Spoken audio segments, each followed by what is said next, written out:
Madame, Messieurs, bonsoir et merci de nous rejoindre sur la première. Voici les titres de votre journal. Plus 168%, c'est la hausse enregistrée par l'ISPF sur l'exportation de perles brutes. Un chiffre qui ne veut rien dire selon les professionnels toujours en situation de crise. En France, le pass sanitaire sera demandé à partir du 9 juin pour accéder à tous les rassemblements de plus de 1000 personnes. Qu'en est-il en Polynésie? Vous le saurez dans un instant.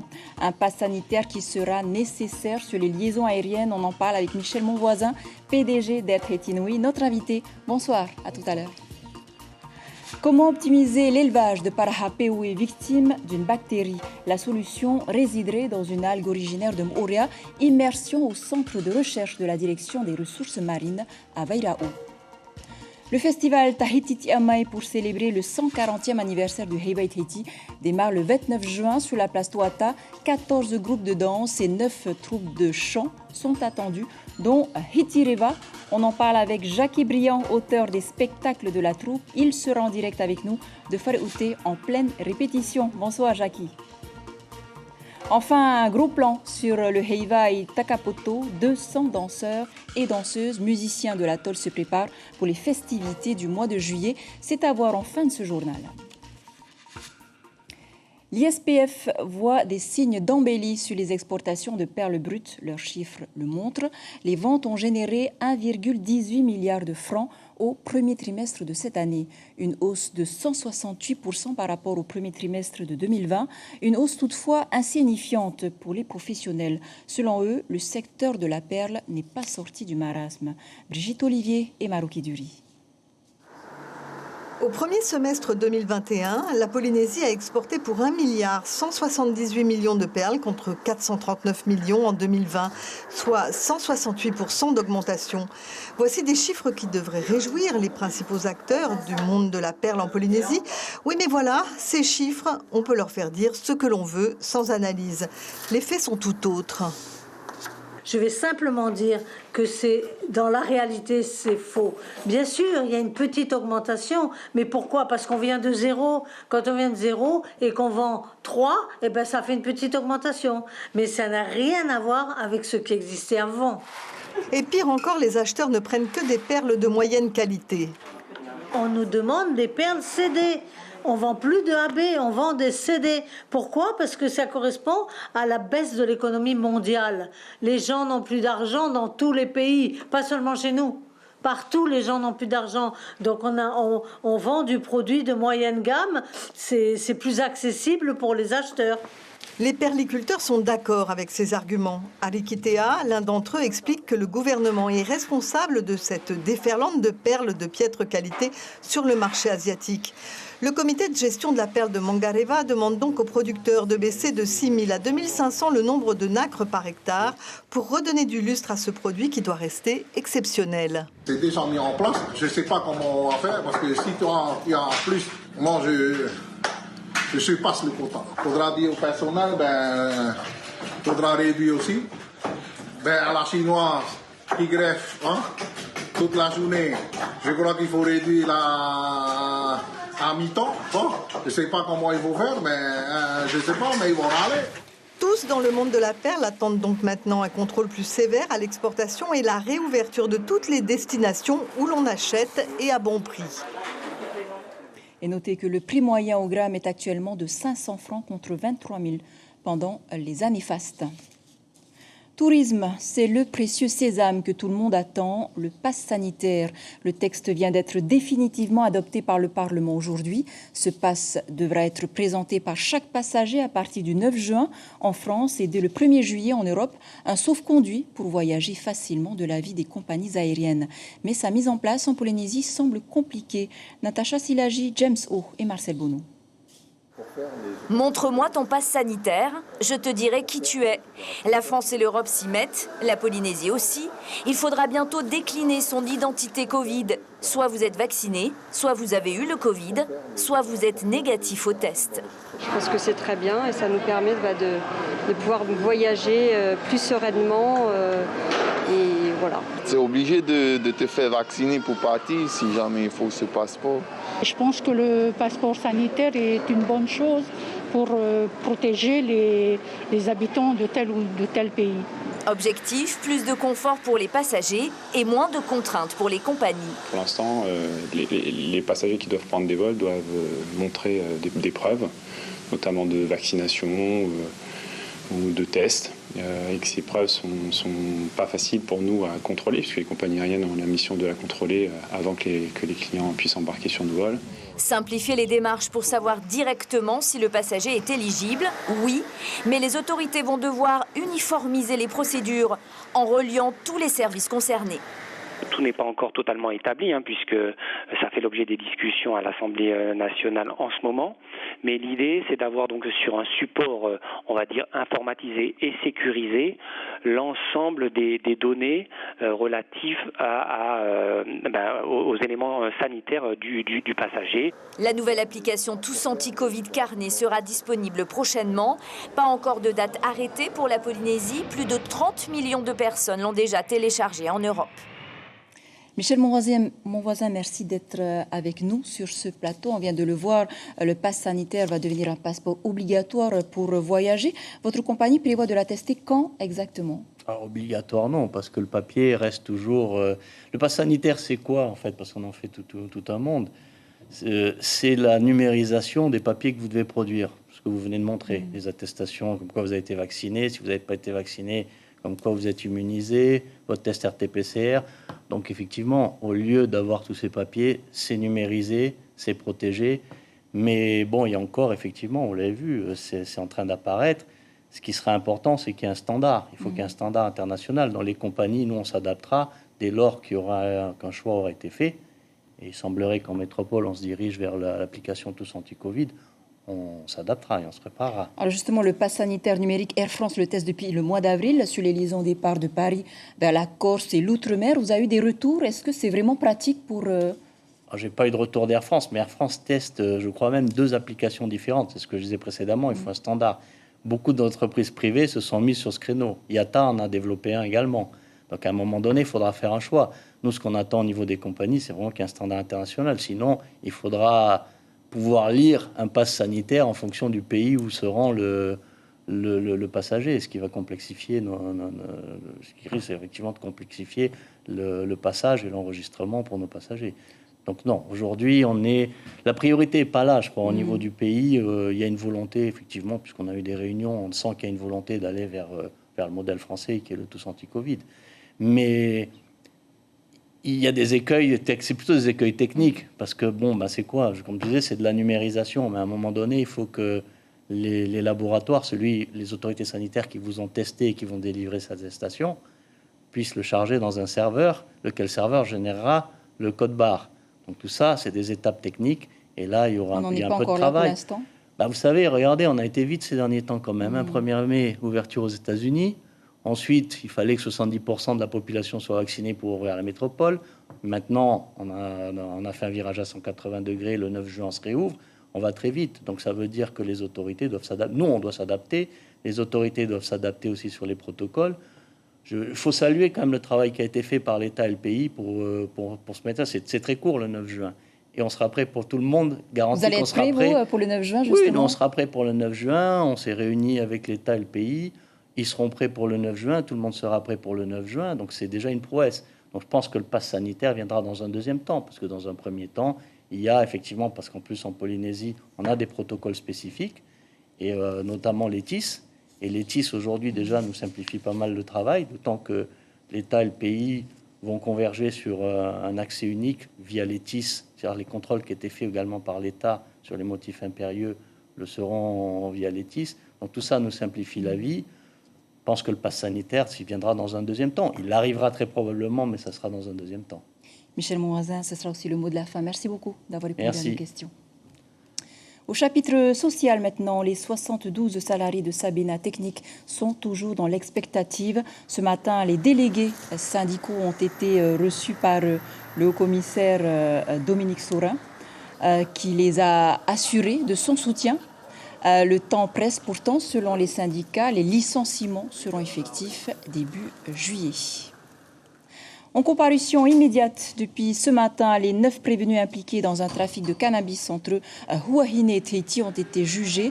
Planteurs, matelots, intermédiaires, revendeurs, la justice a été sévère. Le procureur a requis cet après-midi des peines allant de 18 mois de prison avec sursis à 5 ans de prison ferme pour le boss du trafic, Wilfred Tihiva.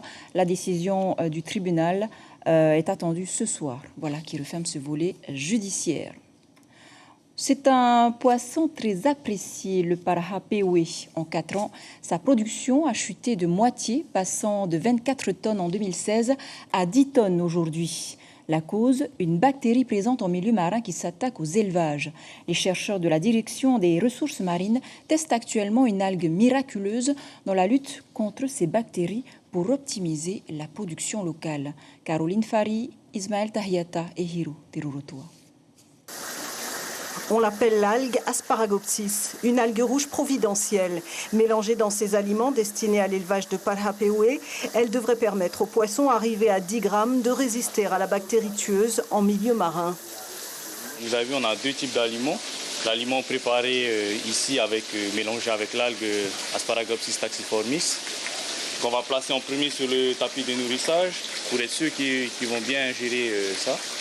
Puis un aliment classique, invé, qu'on met sur la suite pour un nourrissage de 12 heures. Une croissance suivie de près dans cette écloserie et un essai expérimental avec des algues séchées et lyophilisées fournies par le CRIOP de Moorea.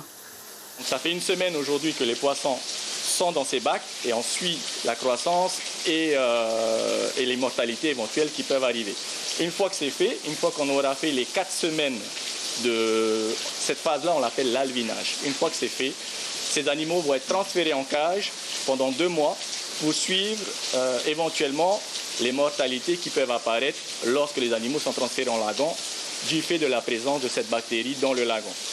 On fait ça pendant 2 mois et normalement à partir de 60 grammes, tous ceux qui ont survécu n'auront plus de problème jusqu'à l'abattage par les fermes de production. Le marché du platax était estimé il y a quelques années à une 60aine de tonnes par an. On en est loin, avec une 10aine de tonnes seulement produites en 2020. Avec toutes ces procédures, on espère que la filière remontera progressivement, peut-être pas en 2021, mais surtout en 2022, où on espère avoir des niveaux de production d'il y a quelques années dépassant la 20aine de tonnes. Un espoir pour la ressource marine et pour la filière aquacole, des plus prometteuses en Polynésie. Et on ne le dira jamais assez, la prévention des risques routiers passe par la sensibilisation auprès des jeunes. C'est tout l'objet de l'opération Terifa Atim Oria qui rassemble les jeunes en 2 roues. Règles sanitaires oblige, le tour de l'île prévu chaque année n'a pas eu lieu. C'est à la salle Omnisport de Papeto'ai qu'une 20aine de jeunes âgés de plus de 16 ans motorisés sont venus s'informer auprès de la section de prévention de la gendarmerie. On écoute Ayari Chinmen, gendarme, au micro de Noha Urarurua. La plupart des accidents en 2 roues, c'est beaucoup de l'alcool, des stupes, de l'inattention. Mais le casque représente quand même beaucoup d'infractions parce que l'infraction non-port du casque, et il y a aussi l'infraction non-port de casque attaché. Donc il faut vraiment apprendre aux jeunes et aux moins jeunes à bien attacher son casque. Comme ça, la tête est en sécurité et puis la personne aussi. Et puis en sport, c'est une déception pour Claudine Yuhing qui participait hier via Internet au championnat du monde d'haltérophilie. La compétition devait initialement se tenir à Orlando, aux États-Unis, mais la crise du coronavirus a modifié l'organisation. Malheureusement, Claudine n'a pas été classée car elle a raté les premières barres à l'arraché. Le lien Zoom pour la pesée ne lui a d'ailleurs jamais été envoyé. La Tahitienne est donc totalement sortie de sa compétition. Elle ne cache pas sa déception. Elle est au micro de Marouki Duri. Là, on commence en plus la première barre à l'arraché et tout. Donc l'ordinateur s'était déchargé au fait, à force d'attendre et tout. Donc du coup, le temps qu'on remette les iPhones, tout ça en place, tout ça pour se reconnecter et tout, il n'y avait pas de son. Donc on ne savait pas qui c'est qui passait quoi. Et puis j'ai loupé 2 barres comme ça, bêtement. Donc on passe après à l'épauler, et puis dans le rush et tout, j'ai soulevé aucune barre correcte, quoi. Là, la preuve que les visio-compétitions ne sont pas toujours adaptées et faciles, surtout dans le haut niveau. En football, les équipes de futsal U15 et U18 de Aroué sont arrivées à Bora Bora. Depuis mardi, les équipes s'affrontent au complexe sportif Teri Maevarua. Après le futsal, c'est sur le terrain que les joueurs ont pu évaluer leur niveau de technicité. Le club de Bora Bora s'est imposé sans problème avec 6-2 pour Aroué. Et ce n'est pas fini car les rencontres vont encore se poursuivre jusqu'à samedi. On écoute Christophe Burquier du club d'Aroué au micro de Rosanna Maïhuta. C'est surtout donner l'occasion à ces jeunes U18 et U15, parce que j'ai pas mal de U15 aussi, de découvrir autre chose que Aroué, Papeete et Tahiti. Donc c'est une superbe expérience à faire profiter à tous ces jeunes à la rencontre des gens de Bora Bora et des jeunes de Bora Bora. On est content de revoir un peu de public et ça fait du bien. Le football est à l'honneur, c'est cool. Voilà, et on peut le comprendre. C'est l'événement culturel du mois de juillet. Le festival Tahiti Tiamai a été officiellement présenté à la presse ce matin par le ministre de la Culture, Herimona Mamatua Yahutapu, au programme des soirées qui vont s'étaler du 1er au 10 juillet. 14 groupes de danse et 10 formations de chant.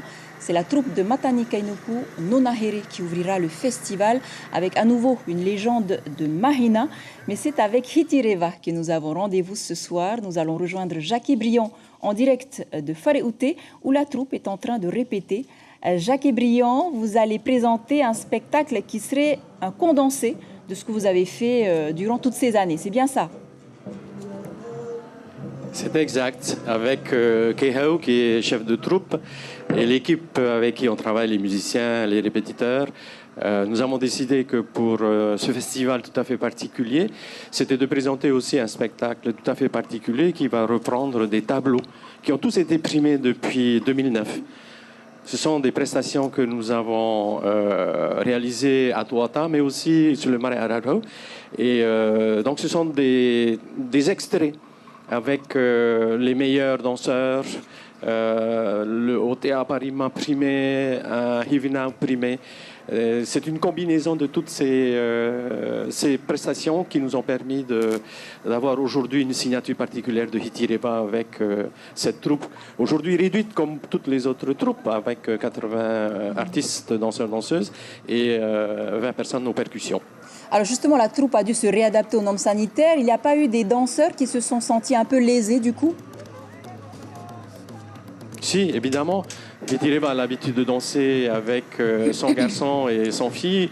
Rappelez-vous l'année dernière, il y a 2 ans, pour le spectacle de Tupaya, avec une trentaine de personnes au niveau de l'orchestration. Donc il a bien fallu expliquer aux uns et aux autres que nous n'avons pas la possibilité d'aller au-delà et que chacun doit faire un effort. Et en attendant la troupe qui va venir l'année prochaine à Tuata, parce que la décision a été prise, de regrouper cette fois-là l'ensemble de nos artistes. Alors un condensé en 45 minutes de 12 spectacles différents, c'est aussi un challenge pour vous, hein? Oui, donc il a fallu réduire le temps d'exécution. Un tableau est aux alentours de 1:30, voire 1:45, donc c'est très minuté. Il faut faire monter ensuite le horero pour expliquer le tableau suivant et donner une coordination depuis le premier spectacle Tefa'a jusqu'au dernier Tupaya. Il a fallu ensuite beaucoup d'imagination pour donner du sens et un fil conducteur à l'ensemble de cette préparation qui est en cours. Et en arrière-plan, vous voyez déjà une très grande avancée et une maîtrise de nos danseurs et nos danseuses. Je ne vous parle pas de l'orchestre qui régulièrement maintenant a parfaitement assimilé les changements de rythme en fonction des changements de thématique. Merci Jackie Briand, bon courage et on vous retrouve donc le samedi 10 juillet en deuxième partie de soirée sur la scène de Tuata. Et les festivités se préparent aussi au Tuamotu. Takapoto prépare son Heiva. Les 4 groupes de l'île ont chacun choisi un thème lié à leur légende. Au total, 200 danseurs, choristes, chanteurs et musiciens animeront les plateaux de danse de Takapoto. Immersion au sein de la troupe de Vanina avec Punuatuti.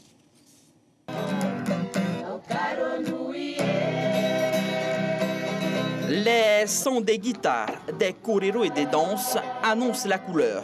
Les répétitions ont commencé pour les 4 groupes de l'île. Dans sa troupe de 40 personnes, Vanina, responsable du groupe, a choisi comme thème la légende de Takapoto. La culture, l'histoire, la légendaire de Takapoto. À pouvoir sortir en dehors pour pouvoir montrer aux gens que nous aussi, on peut aussi donner aussi la culture pour Ubuntu, parce que c'est rare qu'on les voit un peu partout, à Tahiti, très rare. Donc je voulais montrer un peu notre culture pour Ubuntu, tout dans le thème sauvage. Tanner et Moé s'occupent de la chorégraphie. Pour cette première soirée de répétition, une dizaine de danseuses ont fait le déplacement jusqu'au plateau de danse du village d'Iremoumo. Peut-être une semaine de préparation, répétition. On attend des prochaines réunions. 30 plus avec les choristes vont faire alors à 35. Quelques spectateurs sont également présents pour la soirée. Le groupe de Vanina sera désormais présent ici chaque soir. Vous l'entendez sûrement derrière moi, l'ambiance qu'il y a ici sur l'ex-mairie de Takapoto, Iremoumo. Les répétitions sont désormais ouvertes au total. Plus de 200 danseurs, choristes et musiciens seront présents pour le Heiwai Takapoto 2021. Voilà, donc le Heiwai Takapoto, c'est juste après le défilé du 14 juillet. Voilà qui referme cette édition, dont je vous rappelle l'information principale. Plus 168%, c'est la hausse enregistrée par l'ISPF sur l'exportation de perles brutes. Un chiffre qui ne veut rien dire selon les professionnels, toujours en situation de crise. À la une de vos quotidiens, demain, la dépêche titre Festival Tahiti Tiamai, la culture dans tous ses états. Tahiti Info, Air Tahiti, des tarifs dans le viseur de l'APF. Voilà, c'était l'essentiel de l'actualité. Merci de nous rester fidèles. 5 heures, vos infos radio. Aux commandes de vos journaux du week-end, Hayata Buluk et Thomas Teriteporuaray. À suivre 2 épisodes de votre série Good Doctor, 20h50, Amour, Orgueil et Préjugés. On se quitte sur l'exposition Mouvement de Thomas Pidou. 25 toiles à découvrir à la salle Mouriavaï jusqu'à vendredi. Des images signées Marouki Duri. Excellent week-end à tous, à lundi.